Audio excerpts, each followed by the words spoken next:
forma de disco voador. E uma, a maior de todas que a gente viu, tinha uma forma de uma bola de futebol, aquela bola de futebol americana. Era um objeto muito grande, com luzes, com janelas todo o entorno. E uma hora ficou próximo de nós, a cerca de 70 metros. Tá? Tinha uma altura de mais ou menos, um comprimento de mais ou menos 100 metros, muito grande, com uma luminosidade. A Operação Prato foi uma das maiores operações militares do mundo para estudar o fenômeno OVNI. Certamente, junto com o caso de Varginha, a Operação Prato são os dois maiores casos de ETs, de alienígenas, de OVNIs aqui no Brasil. A história inicialmente começou na região de Colares, no Pará, na divisa entre Pará e Maranhão. Operação Prato, que foi uma operação militar, da Força Aérea Brasileira para investigar alegações de objetos voadores não identificados, de luzes atacando pessoas. Isso já se tornou um assunto de segurança pública, a Operação Prato, e muita gente, foi um desespero enorme. Em 1977, aí na cidade de Colares e algumas outras cidadezinhas pequenas ali na região da divisa do Pará entre Maranhão.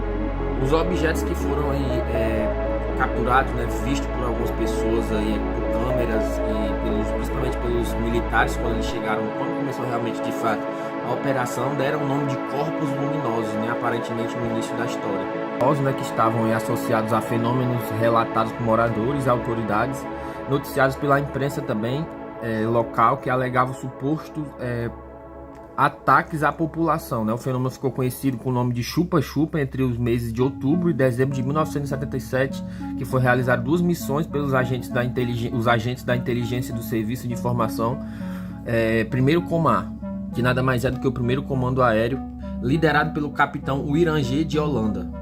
A população estava em choque, por tudo que estava acontecendo na cidade de Colares. Muita gente deixou a cidade, muita gente mesmo, mais de 60% da população naquela época que morava na cidade de Colares, no Pará, deixou a cidade com medo, Os fenômenos só aumentavam, as luzes no céu aumentavam, as luzes atacavam seres humanos, como vocês estão vendo aí, as marcas de algumas pessoas que sofreram esses ataques das luzes, o fenômeno chupa-chupa. As pessoas que ficaram na cidade, como a médica daquela época, o prefeito, as pessoas que realmente não tinham para onde ir, ficaram na cidade, iam para a igreja, rezavam juntas e faziam outras coisas. Até tentavam atirar naqueles OVNIs, nas luzes, tentavam de alguma maneira de se proteger para que não atacar, que realmente era uma coisa perigosa. E dentro da Operação Prato aí tem muita coisa ainda que muita gente não sabe, mas já teve várias mortes, não só de luzes, Por exemplo, tem a história dos pescadores, do Aureliano e os outros pescadores que estavam com ele, que numa certa noite de pescaria estavam dormindo, descansando, e acabou acordando com o gemido de um dos seus companheiros. Um já estava morto, totalmente queimado, meio que inchado, com a pele descapelando do corpo. O outro estava muito mal, e ele com algumas fissuras no corpo. Isso foi um grande mistério. Esse fato aconteceu aí mais ou menos na mesma época aí da Operação Prato, do fenômeno chupa-chupa. Há muitos pesquisadores, ufólogos, acreditam que eles foram atacados pela nave, só que de uma maneira mais agressiva do que as luzes do fenômeno chupa-chupa. Infelizmente, 2 desses 3 pescadores morreram, e anos depois o Aureliano, que contou essa história realmente, tinha até foto dele passando para vocês. Futuramente, pouco tempo depois, ele ia morrer também por causa de complicações desse dia. E falando do Uirangê, assim que a investigação começou, o Uirangê falou com centenas de pessoas, dia após dia, mais ou menos 4 dias depois, ele tinha chegado a uma opinião sensata, que realmente isso se trataria de uma histeria coletiva, que é uma coisa que não tinha explicação. Logo em seguida, as coisas foram mudando, O Uirangê conseguiu aí, através de câmera da sua própria equipe, conseguiu fotografar luzes, fazer vídeo de luzes no céu, fazendo movimentos estranhos.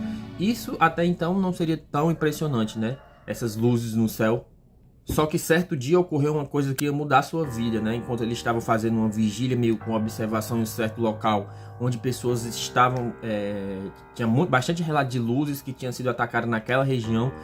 De repente uma nave enorme, o Uirangê, ele próprio fala que foi entre aspas, um troço enorme, saiu do oceano. Uma nave de mais de 100 metros e ficou pairando ali sobre a mais ou menos 200, 300 metros de distância da praia pro oceano, o que foi incrível para uma pessoa cética, né, que não acreditava que tudo aquilo era uma histeria coletiva. Teve realmente aí uma presença, um avistamento incrível que realmente mudou sua vida e o rumo da história da Operação Prato. Mistério nessa história do Irangê, desse avistamento que ele teve, porque segundo ele, a impressão que ele tinha é que tinha passado apenas alguns minutos desde o avistamento até a nave sumir, só que porém tinha passado horas, mais de 4 horas havia passado.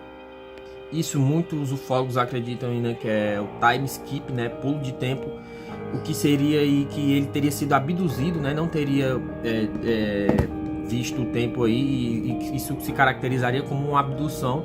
Ele e sua equipe teriam sido abduzidos pelos extraterrestres, os seres que estariam naquela nave e que poderiam ter feito estudos com ele, né, e dentre outras coisas. No dia seguinte, né, o Irangê foi falar com seu superior, né, o primeiro comandante aí, Brigadeiro Protásio Lopes, naquela época, o primeiro comandante do Pará.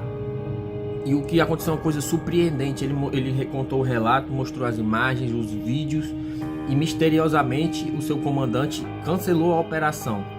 Sem explicação nenhuma, ele cancelou a operação depois de uma descoberta incrível do Irangê, ele ter presenciado uma coisa realmente incrível, uma pessoa que é cética ter presenciado. Eu acho que aí, a partir daí o rumo da Operação Prato de fato mudou, realmente, de fato outras pessoas ficaram responsáveis pela Operação Prato, visto que o Irangê não tinha, quem sabe, aí as necessidades, né, que essa operação poderia surgir mais para frente. Cerca de anos depois, o próprio capitão Irangê Holanda deu uma entrevista aí para um ufólogo, o vídeo que está disponível no YouTube. Vocês podem dar uma pesquisada aí, a entrevista do capitão Irangê de Holanda, Operação Prato, está totalmente aí na íntegra, disponível no YouTube. Ele falou tudo sobre a história da Operação Prato, falou tudo, que é realmente uma história aí bizarra, né?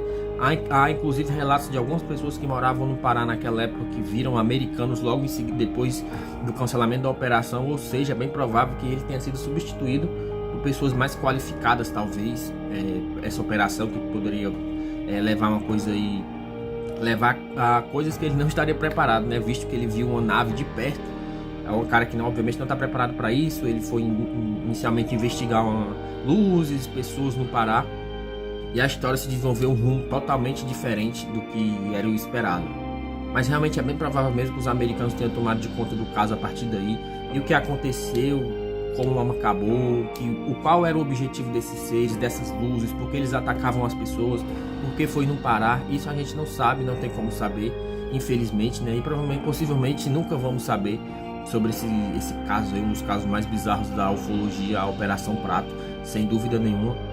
Mas fica a pergunta, por que disso? Por que substituir o capitão Irangê Holanda? E por que essas luzes atacavam as pessoas, né? Será que é algum tipo de seres hostis? Enfim, fica aí a dúvida. O que é surpreendente é que cada caso de ufologia no Brasil tem seu mistério, tem sua peculiaridade, e todos têm uma coisa em comum, né? A escassez de respostas para tudo. Seja o de Varginha, seja o caso de Cláudio, seja o caso de Feira de Santana, seja a Operação Prato, a Noite Oficial dos OVNIs, dentre outros milhares de casos que tem no Brasil. De fato, é realmente um caso bizarro, mais um caso bizarro aí, a Operação Prato, de tantos outros que tem aí no Brasil, né? Mas é isso, galera, espero que vocês tenham gostado desse vídeo, né? Um vídeo que foi feito aí com bastante carinho, de um amante de astronomia, de ufologia, de universo. Sempre me perguntei sobre vida fora da Terra, enfim. Se você gostou desse tipo de conteúdo, deixa seu like, se inscreva no canal se não for inscrito. Se você quer algum outro tipo de caso ufológico, deixa nos comentários. Se você quer outro tipo de caso, né, não só ufologia, que é um canal de mistério, vamos falar sobre tudo que tem a ver com teorias da conspiração, mistério, enfim. Se gostou desse vídeo, peço que você deixe o like. Se ficou até aqui, se inscreva no canal para não perder mais nenhum conteúdo. Forte abraço, tamo junto, valeu!